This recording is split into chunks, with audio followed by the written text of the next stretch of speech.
Professor Williams' question, who are willing to answer? Yes, Professor Williams, yes.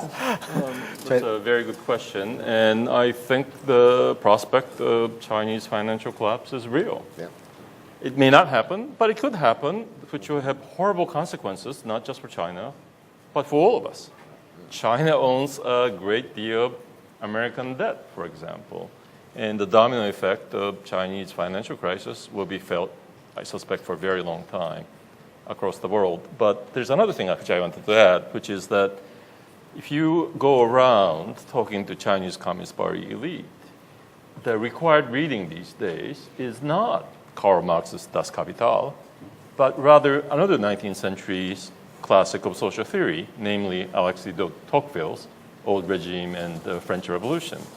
And the reason Communist Party elite in China is reading this book is Tocqueville's very simple point that revolution happens not when things are getting worse, but precisely when things are getting better. So they take quite seriously that precisely it's in time of economic growth that the prospect of social upheaval is the greatest. The another thing I'd like to just add to Professor Pute's excellent response is many people I know don't want to support North Korea at all, don't want to give aid, don't want to engage. But the thought experiment I'd like to pose to you is, who would you be more scared of? Someone who has nothing to lose or someone who has something to lose? And there's a sense in which when Professor Pute talks about small things, it could be cultural exchange. It could just be a simple economic aid. And these things will give stakes, not just to the North Korean regime, but the North Korean people, that perhaps kamikaze-like end is not the best option, but rather to seek economic betterment and mutual peace. So. I completely agree with the points of Professors Pute and Lee. And if I add a little bit more, then let's think about change of China. So China has changed a lot. So China still officially communist regime, but its communism is now totally different from the past.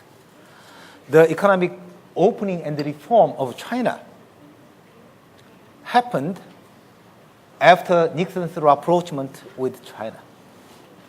Let's think about, suppose there is no rapprochement from the United States.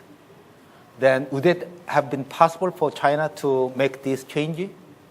Probably it would have been very difficult to Deng Xiaoping to take this reform initiative. So engagement policy with North Korea does not guarantee North Korea will change. But current approach of just sanctioning and isolating the North will just accelerate North Korea's single-minded pursuit of nuclear capability and continuing the risky behavior.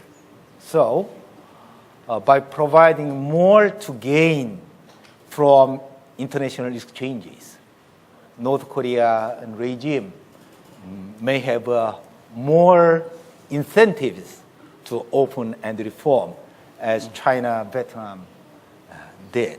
So that could be our consideration. Very interesting point.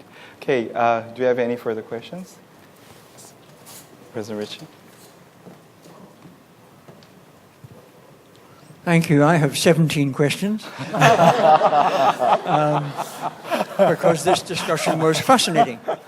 But let me focus on one angle, namely the first subject of China. Because in any debate, China is, and not just in Northeast Asia, but relating to the Philippines, to Mongolia, to Vietnam and so on, China is the elephant in the room, or the giant panda in the room. And I was struck when the speakers were referring to the internal difficulties at the absence of one or two words. So I would like to ask, is the absence of human rights in China an internal problem? Is it a problem at all? Is it internal and therefore we should not bother? Or since China also subscribes to the international theory that human rights are universal, what effect does that absence of human rights in China have on the total debate? And another word that was missing was the military. Who's actually running China? We hear now the bankers are certainly not running it, although they may be running the United States. But where's the role of the military, and who's actually giving orders for the long term? And the third word that I didn't hear was Russia. After all, Northeast Asia includes a vast Russian territory called Siberia. And even this morning's paper, you may have noticed, suggested that China should really just take over Siberia and move its surplus population there. But the Russian neighbor obviously has an influence on all the topics that have been raised. So would any of the panelists like to comment on those points? Thank you. Could we have one more question? You got three.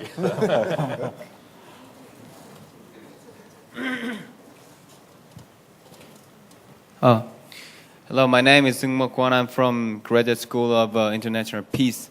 So I'm really interested in peace. First of all, I really want to thank you, Professor, for a great discussion. I have one question and one comment. Since Professor agreed about the South Korea's leading role in integration of Northeast Asia, so I want to say something different, opposition part, because I think I think Korea cannot, because even though I'm Korean, I really love Korea, but so maybe I get criticized. But Korea already lost its momentum. I mean, the chance to be a leading role, because in year 2000, when they led President Kim Dae-jung, well, as we all know, he did a sunshine policy, and he got a really great support from every great power: Japan, China, Russia, and even America. But one of the reasons why Korea cannot be a leading role in Asia is like we are too subject to American policies, because, well, when the Clinton was in office, well, we got really great support. But when the Bush got the office, as it says anything but ABC policy, anything but Bush. So I mean Clinton. So as Professor Yu already mentioned, because the agreed framework is all canceled, and then we lost the chance to integrate North Korea into Asia. So I think there's no alternative, as Professor Yu said. I think the six-part talk is the only answer, and we have to change it into integration of Northeast Asia, as Europe did, like a CSE, from CSE to OSCE. And then my question is, I have a question for Professor Puet, since he said you studied Chinese history and you're from America. I'm really curious what South Korea should do when there's going to be sudden collapse in North Korea, because I thought that there's already a possibility, nobody knows what's going to happen. But I'm curious, because South Korea, if it has a legitimacy, if the sudden collapse, I guess there's a possibility the civil war is broken up in North Korea. But North Korea, in international law, it is regarded as a government. So if South Korea and U.S. Army went in North Korea, it's like a violation of international law. And then China is definitely going to oppose it. So I'm wondering what's your opinion, like what South Korea has to do about it. Thank you. Okay, overall, I think we have 4.5 questions here. Now, are you willing to answer? Professor Puet, I think there was several questions on to you, right? Especially on the China. Yeah. Sure, absolutely. So let me begin with this last question and then turn to China. All of these have been outstanding questions. Specifically, what would happen in the case of a collapse of North Korean state? It would be horrific for precisely the reasons you mentioned. Indeed, The U.S. would certainly want to be involved immediately. China would obviously want to be involved immediately. Neither would want the other to be involved. And the implications of this could be horrific, and you're talking about a country, of course, that has nuclear weapons that could fall into potentially anyone's hands. South Korea, again, would be, by definition, the major player in this. South Korea would be forced into the extraordinarily uncomfortable position of having to play against both of these powers and somehow have to make an argument as to how this horrific humanitarian crisis, which it undoubtedly would be, should be handled by these major nuclear powers. And getting back to your question too, Russia would obviously be involved too. How in the world could these major powers somehow deal with this humanitarian crisis in ways that would not escalate into a war, which would be a very dangerous possibility in the midst, again, of an unbelievable humanitarian crisis? I wish I had an easy solution for how South Korea could do this. I don't, but I can certainly say how South Korea would respond to this would be crucial. South Korea is the only significant power that could potentially mediate these different areas, make an argument that South Korea ought to be the one to play a major role in dealing with this humanitarian crisis with the strong support of the other powers, but without invading armies moving in. It would not be an easy argument to make, but the key part of it would be to say it is in everyone's best interest that we both deal with the humanitarian crisis and not allow an escalation into a war. It would not be an easy part to play, but indeed, South Korea would absolutely have to be the power to play it. And it would be the most dangerous of the situation that we were mentioning earlier, where South Korea would have to play a mediating role in East Asia, and this would just be with dire consequences as to its possible failure. But I agree, South Korea would be crucial. And should we move on here, or should we turn to China? Should we? Yeah, we can go to yes. Professor Yu, probably, South Korea. I agree with the perspective overall, but if I give a little bit additional comment, a lot will depend on what kind of collapse. Yeah, absolutely. So the North Korean regime collapse could mean various things. So one is power struggle within regime. So which could be replaced by another power, military takeover or some faction within North Korean regime could take over. Another thing could mean more popular revolt, but so far, North Korea, we don't see any possibility of a popular revolt. But in the future we don't know. But in the case of East Germany, the collapse was not just regime collapse within power struggle. It was the choice of East German public that wanted integration with West Germany. So whether such kind of thing will happen in North Korea or not, that kind of internal politics will have great implications about what will be the choice of South Korea, United States, and China. Yes. Professor Lee, do you want to add something?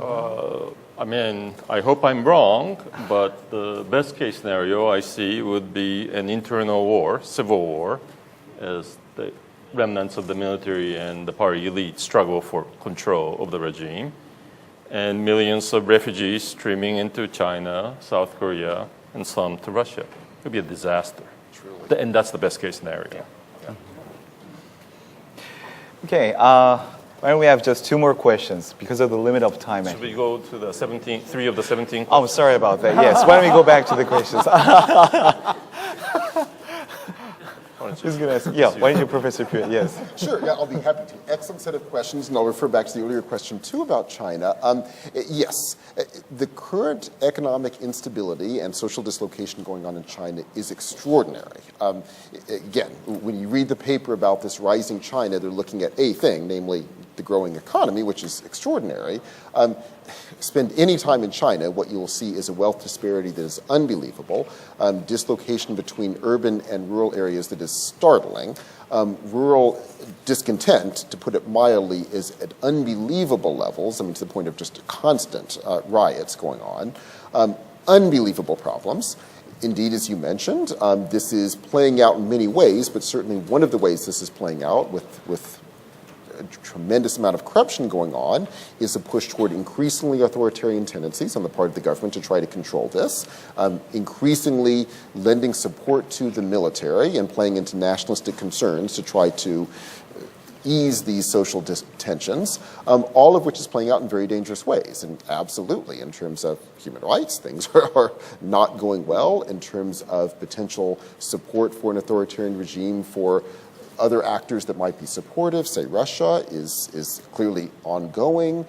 Many, many dangerous tendencies playing out. But as we've mentioned, of course, there are other tendencies too.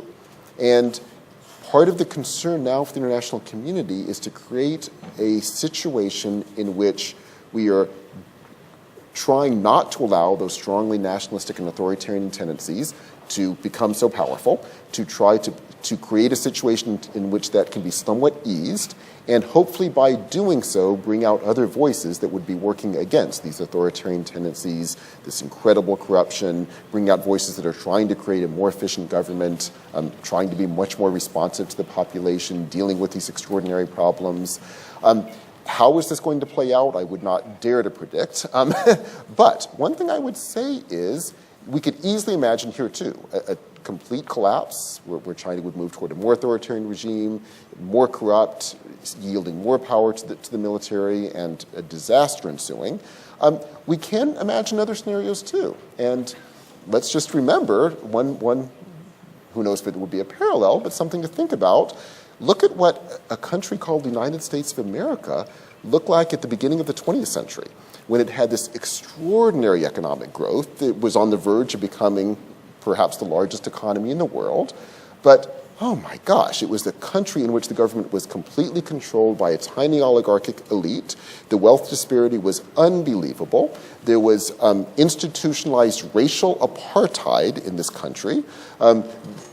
Children were working in the factories, and the government was constitutionally incapable, not allowed to, pass regulations to protect the children because it was constitutionally prevented from having a federal government that could actually do regulations across the states.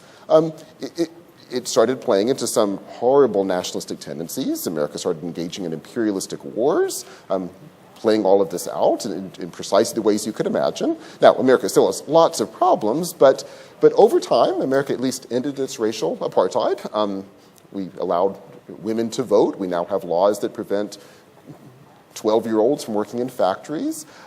So it is also possible in the right situation that other voices can come out, in which governments can actually pull themselves together, in which you actually can create workable scenarios. And so I think, even though we have no idea how things will play out in China, the key is, can we help to create the conditions in which better tendencies, I think better from not just our point of view, but from everyone's point of view, can play out? And I think at least we can try to do that and hope for the best.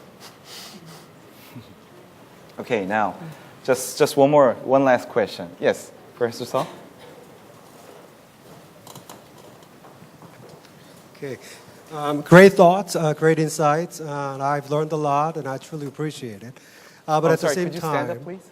Okay. Thank you. I'm sorry. But at the same time, I guess to make the complete picture or to connect the dots, I guess we have to talk about U.S. foreign policy. And I hope that today's panel theme is not let's put aside U.S. foreign policy for the time being.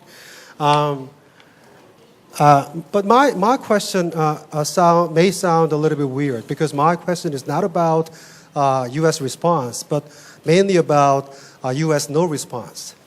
So, I mean, if you think about or if you look at domestic setting of American foreign policy, I don't think that you can see any serious or real enthusiasm or attention or concerns amongst the American public and even inside the Beltway. So we've been talking about a rising China, dangerous Japan, nuclear North Korea, and what to do about it, South Korea. But where is America? And And if I recall correctly, President Obama has not mentioned any single word about North Korea during his State of the Union address back in Japan. So I'm just wondering why no serious or real kind of response from the United States? Thank you. Thank you. I think this question could be applied to all three of you in here. Professor Lee, do you want to go first? Sure. One broad answer, of course, is that U.S. remains very much a Eurocentric power. The foreign policy establishment basically resides in the Beltway in Washington, D.C., with branches in New York, and the fundamental gaze is toward the Atlantic, not the Pacific. So that's one reason. And second, I mean, President Obama is probably the president most associated with Asia Pacific. He grew up in Indonesia, of course, and Hawaii later. And he does have some interest, not just about East and Southeast Asia, but also about Asian Americans and so on. However, the reality is, on the one hand, as I kept on emphasizing, the primacy of domestic politics. I mean, the things he wanted to achieve most were healthcare reform and other things about which foreign policy will always get in the way. But at the same time, it's very difficult for U.S. president really to fundamentally shift U.S. attention away from Europe and South America, Central America, to Asia. What's more interesting, though, is it's precisely in the non-foreign policy establishment, that is to say the self-styled educated elite within the U.S., which I think has been turning decisively toward East Asia. Whether you go to very elite private schools in Manhattan or other traditionally elite boarding schools or other universities, Harvard, Princeton, Stanford, and whatnot, just the sheer interest in learning Chinese, learning about East Asia has been skyrocketing. So I suspect that things will change. But currently, very much the establishment remains in this Eurocentric world. And so it's not surprising to me that Asia remains very much an afterthought.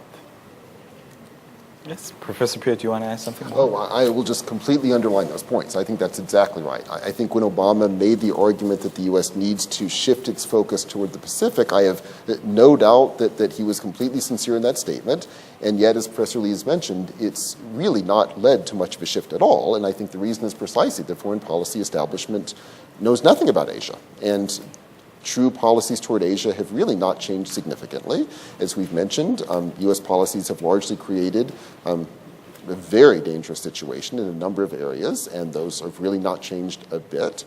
Like Professor Lee, I'm optimistic in the long run. I too have noticed this sea change among students. 20 years ago, when I first started teaching, there was relatively low interest in Asia, which is amazing to imagine, but it really was the case.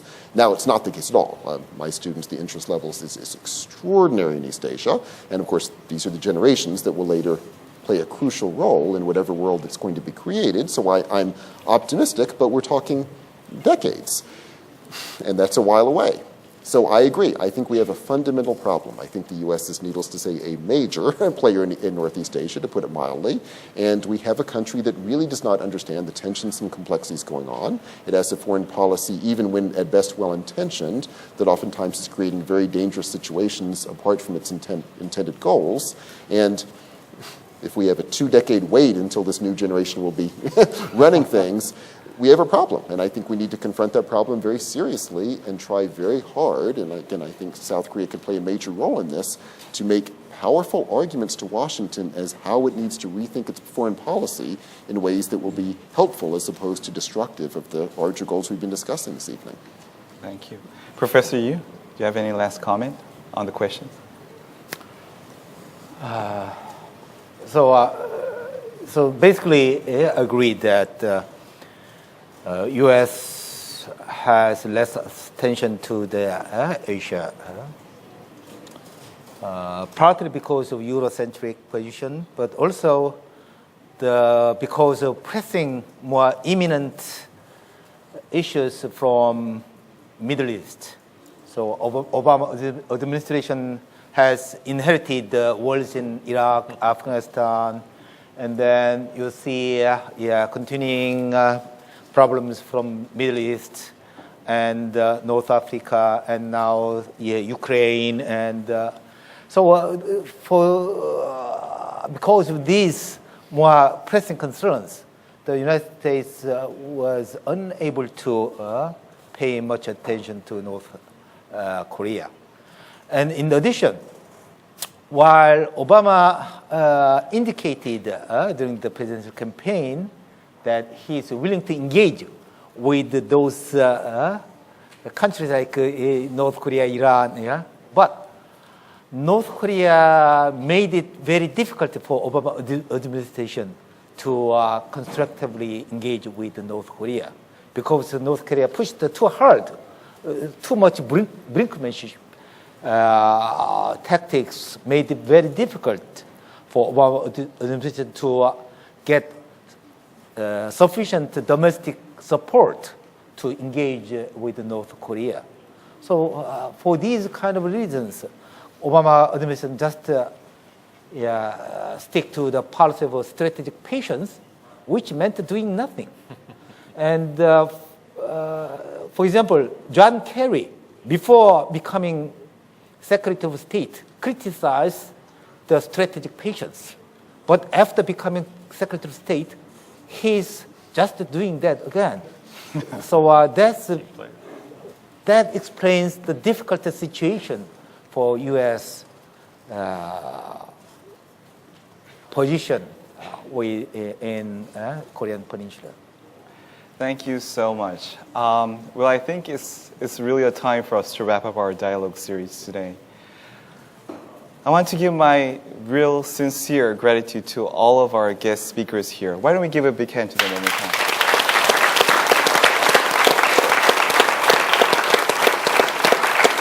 Also to Professor John. Oh, thank you. Thank